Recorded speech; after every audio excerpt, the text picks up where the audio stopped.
तो दोस्तों आज मैं एक्सप्लेन करने वाला हूँ 2016 में रिलीज हुई एक हॉरर मूवी जिसका नाम है the exorcism of Anna Acland. और सबसे खास बात यह है कि ये जो मूवी है वो रियल कहानी के ऊपर आधारित है, जिसके बारे में हम एंड में जरूर बात करेंगे।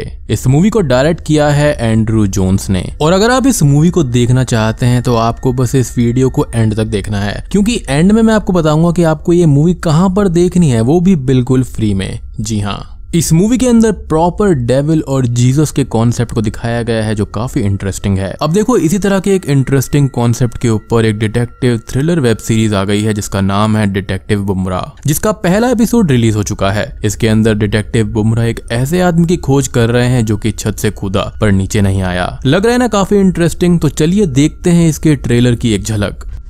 रोपा मवेली, राजस्थान।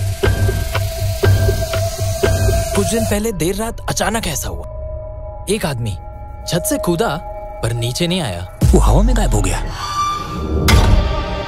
कहां से कूदा था वो?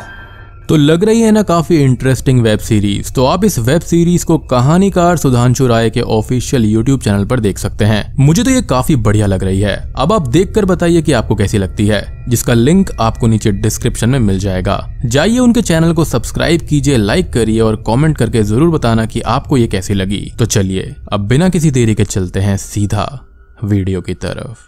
मूवी की स्टार्टिंग में हम देखते हैं जेकब एक्लैंड को, जो कि फादर थियो राइजिंगर से मिलने आए हुए थे। और वो फादर थियो से अपनी वाइफ एना के लिए हेल्प मांगते हैं कि एना की हालत काफी खराब है।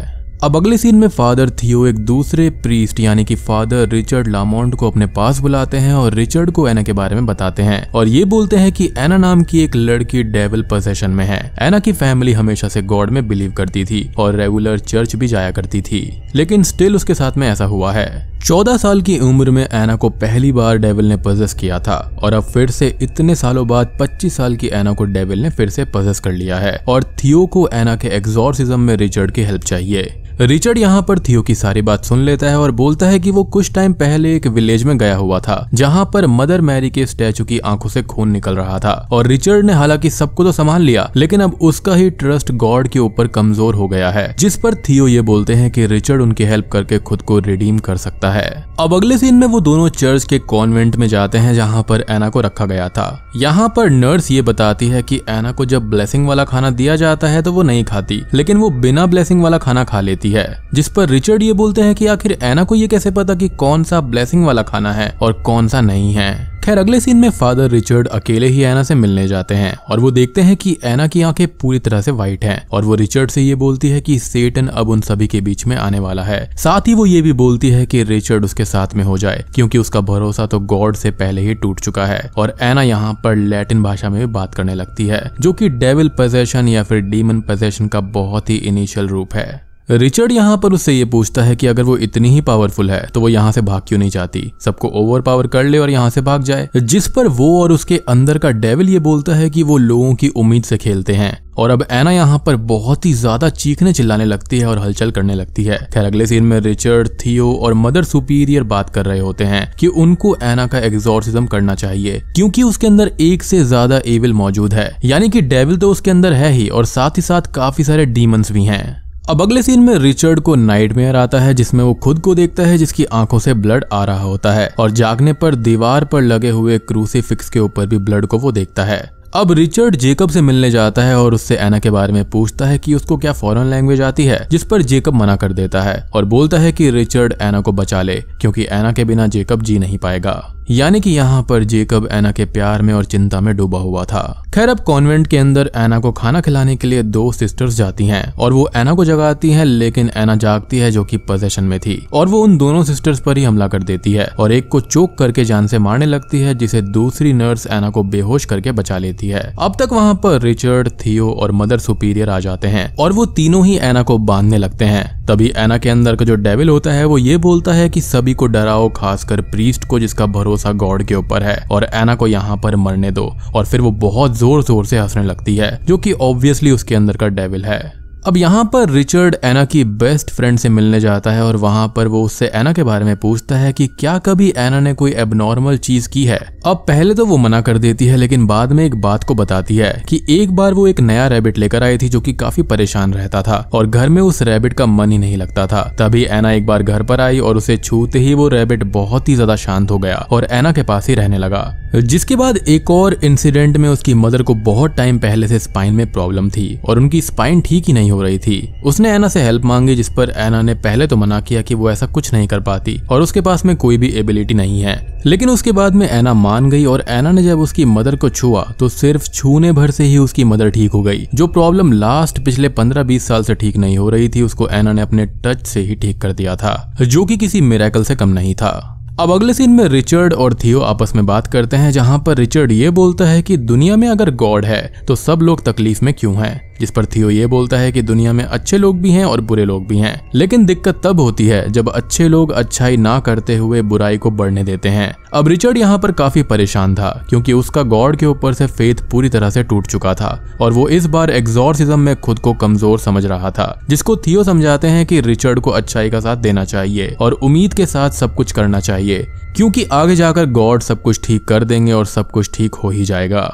अब वो लोग कॉन्वेंट जाते हैं, जहां पर मदर सुपीरियर उनको एना को दिखाती है जिसकी बॉडी के ऊपर कट मार्क्स थे और वहां पर लिखा हुआ था कि अपने सर्वेंट को बचाओ, और वो समझ गए थे कि उनको जल्दी से जल्दी एग्जॉर्सिज्म करना चाहिए। अब अगले सीन में रिचर्ड यहाँ पर गॉड से प्रेयर्स करता है फेथ के लिए और होप करता है कि सब कुछ ठीक हो जाए। अब वो सब एना के पास एग्जॉर्सिज्म करने के लिए जाते हैं और एग्जॉर्सिज्म शुरू होता है। रिचर्ड और थियो एग्जॉर्सिज्म के राइट्स को पढ़ने लगते हैं, जिससे एना को तकलीफ होती है और वो गॉड के बारे में गलत गलत बातें और रिचर्ड से गंदे शब्द बोलने लगती है। थियो अब एना के माथे के ऊपर क्रूसीफिक्स को लगाते हैं, जिससे एना का माथा जलने लगता है और वो जख्मी हो जाती है और काफी तड़पने लगती है। अब एना खुद के ऊपर और बाकी सब पर स्पिट करने लगती है और डिमोनिक आवाज में रोर करते हुए सबको धमकी देने लगती है कि अगर वो रुके नहीं तो सभी लोग मारे जाएंगे। तभी अचानक से ही एना खुद को आजाद कर लेती है और पूरे चर्च में हलचल मचने लगती है और एना अब रिचर्ड पर अटैक करके उसको चोक करने लगती है और फादर थियो अपने राइट्स को जारी रखते हैं। रिचर्ड भी थियो को देखकर हिम्मत जुटाता है और अपने राइट्स बोलता है, जिससे अब एना दीवार पर लगे हुए क्रूसीफिक्स पर जाकर चिपक जाती है और अब सबको उसके पास मदर मैरी दिखाई देती हैं और एना की आंखों से खून निकल रहा होता है। अब वहां पर तभी सब कुछ नॉर्मल हो जाता है और एना भी बिल्कुल ठीक हो जाती है। अगले सीन में रिचर्ड एना से मिलते हैं और उससे बात करते हैं, जहां पर एना उनको थैंक्स करती है और रिचर्ड उससे उसकी स्पेशल एबिलिटीज के बारे में पूछते हैं, जिस पर एना पहले तो मना करती है, वो नहीं चाहती कि वो सबसे डिफरेंट हो जाए और सबको उसके बारे में पता चल जाए, जिस पर रिचर्ड ये बोलते हैं कि वो किसी को भी नहीं बताएंगे। और दोस्तों अब यहाँ पर खुलते हैं एना की एबिलिटीज के असली पत्ते। एना ये बताती है कि उसके पास में ये एबिलिटीज जो हैं वो हमेशा से हैं और टीनेज में आकर उसको ये सब रियलाइज हुआ था। दूसरी ओर कॉन्वेंट साफ करते हुए मदर सुपीरियर ये देखती है कि उनकी दोनों सिस्टर्स की तबीयत काफी खराब हो गई है और वो थियो से इसके बारे में बात करने जाती है और अब वो नन्स वॉमिटिंग करने लगती हैं। उनकी हालत यहाँ पर काफी खराब थी। मदर सुपीरियर थियो से इसके बारे में बात करती है तो वो ये बोलते हैं कि एग्जॉर्सिज्म काफी एक्सट्रीम था, तो उससे ये सब हो सकता है और डरने की कोई बात नहीं है। अब रिचर्ड और थियो साथ में बैठे होते हैं, जहां पर रिचर्ड बोलता है कि उस आइलैंड के ऊपर मदर मैरी का जो स्टैचू था वहां पर वो खून के आंसू रो रही थी। वहां पर उस स्टैचू के पास में प्रेयर्स करते टाइम उनको विलेजर्स के 2 मैसेजेस मिले थे। एक तो था कि सेटन उनके बीच आ चुका है और दूसरा था कि सेटन लैम्प के खून से खुद को राइज करेगा। तभी रिचर्ड यहाँ पर थियो को एक काफी इंटरेस्टिंग चीज समझाते हैं, जो कि एक प्रीस्ट के द्वारा लिखी हुई थ्योरी होती है कि एना के अंदर डुअल पावर्स हैं और ऐसे लोग चोजन होते हैं गॉड की तरफ से कि वो अपनी पावर से मैनकाइंड का भला कर सकते हैं और सेटन का प्लान उन्हीं को मारने का है ताकि लोग नेगेटिव साइड पर चले जाएं। और अगर आपको याद हो तो फेमस मूवी द एग्जॉर्सिस्ट के अंदर भी यही सीन था, यानी कि वहां पर उस लड़की के अंदर स्पेशल पावर्स थी जिसको डेविल मारना चाहता था। ऐसे ही डुअल पावर्स वाले लोगों को सेटन टारगेट करता है और उनसे ही सेटन हेड टू हेड लड़ता है। दूसरी ओर मदर सुपीरियर ये देखती है कि उनकी नन सब पोजेशन में हो जाती हैं और मदर सुपीरियर पर अटैक करने लगती हैं। आवाज सुनकर सब लोग वहां पर आते हैं और वो नन सब पर अटैक कर देती हैं और थियो को पकड़कर मारने लगती हैं, जिसको रिचर्ड बचा लेता है। थियो को बचाकर वो सब लोग एक रूम के अंदर जाते हैं, जहां पर रिचर्ड को थियो बताता है कि एना के अंदर बहुत सारे इविल थे जो कि अब बाहर आकर सबको पोजेशन में ले रहे हैं। यानी कि जैसा कि मैंने आपको बताया था कि डेविल के साथ वहां पर काफी सारे डीमंस भी थे। थियो भी अब यहाँ पर पजेस हो जाता है और रिचर्ड को चोक करने लगता है और एना की आंखों से तभी ब्लड आने लगता है और वो अपनी आंखों के ब्लड को देखती है और उससे थियो की आंखें बंद कर देती है, जिससे थियो ठीक हो जाते हैं क्योंकि यहाँ पर उसके पास में स्पेशल एबिलिटी थी। अब रिचर्ड एना को बताते हैं कि बाइबल में ये जिक्र है कि एक बार प्लेग से बचने के लिए लोगों ने अपने घर को लैम्ब के ब्लड से यानी कि उनकी दीवारों को कवर कर लिया था। रिचर्ड एना को बताते हैं कि जीसस को लैम्ब ऑफ गॉड कहा जाता है और एना एक लैम्ब ही है, यानी कि गॉड की तरफ से भेजी हुई एक खास मैसेंजर, और उसको ही सबको ठीक करना है। अब तभी उस रूम के अंदर सारी की सारी पजेस हुई नन्स आ जाती हैं और एना सभी की आंखों को बंद करके सबको हील कर देती है, यानी कि उसकी आंखों से जो निकलता हुआ ब्लड था वो उसको अपने हाथ पे लगाती है और नन्स की आंखों पर रख देती है, जिससे कि वो ठीक हो जाती हैं। और जितने भी लोग थे वहां पर वो पोजेशन से हट जाते हैं। वो लोग अब ये देखते हैं कि आसमान से एक बहुत ही ब्राइट लाइट आ रही है और गॉड उनके पास में आ रहे हैं और बूम, ये मूवी यहीं पर खत्म हो जाती है।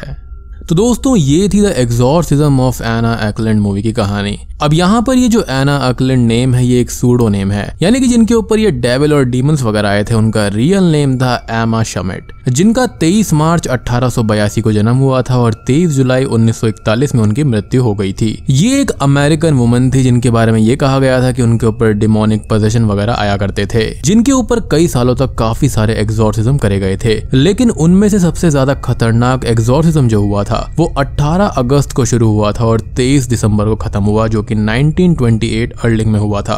कहा जाता है कि 14 साल की उम्र से ही उनके अंदर डिमोनिक पोजेशन वगैरह देखे गए थे और उनका जो आखिरी एग्जॉर्सिज्म था वो भी थियो राइजिंगर ने ही किया था, जो कि एक रोमन कैथोलिक प्रीस्ट हुआ करते थे। और इनका ये जो डिमोनिक पोजेशन वाला केस है वो 20th सेंचुरी में काफी ज्यादा प्रचलित हुआ और 1936 के टाइम मैगजीन के अंदर भी इसका वर्णन हुआ है। इनका जो आखिरी एग्जॉर्सिज्म हुआ था उसके अंदर इन्होंने बहुत ही खतरनाक शब्द कहे थे बेहोश होने से पहले, जो कि थे Beelzebub, Judas, Jacob, Mina, followed by hell, hell and hell. उसके बाद में उन्होंने अपनी आंखें खोली और अपनी आवाज में कहा कि माय जीसस मर्सी। और राइजिंगर ने यहाँ पर यह बताया कि जो उनका आखिरी एग्जॉर्सिज्म था वो काफी ज्यादा सक्सेसफुल हुआ था। उसके बाद में उनको छोटे मोटे पोजेशंस आया करते थे जो कि काफी ज्यादा मैनेजेबल थे और काफी सालों तक उनकी असली आइडेंटिटी को प्रोटेक्ट कर रखा गया था, जिसके बाद में 59 ईयर्स की एज में उनकी मृत्यु हो गई थी। तो उम्मीद करता हूँ कि आपको ये सारी इन्फॉर्मेशन पसंद आई होगी। और अगर आप बात करें कि आप इस मूवी को कहाँ पर जाकर देख सकते हैं, तो आपको इसका लिंक जो है नीचे डिस्क्रिप्शन में और कॉमेंट सेक्शन में मिल जाएगा।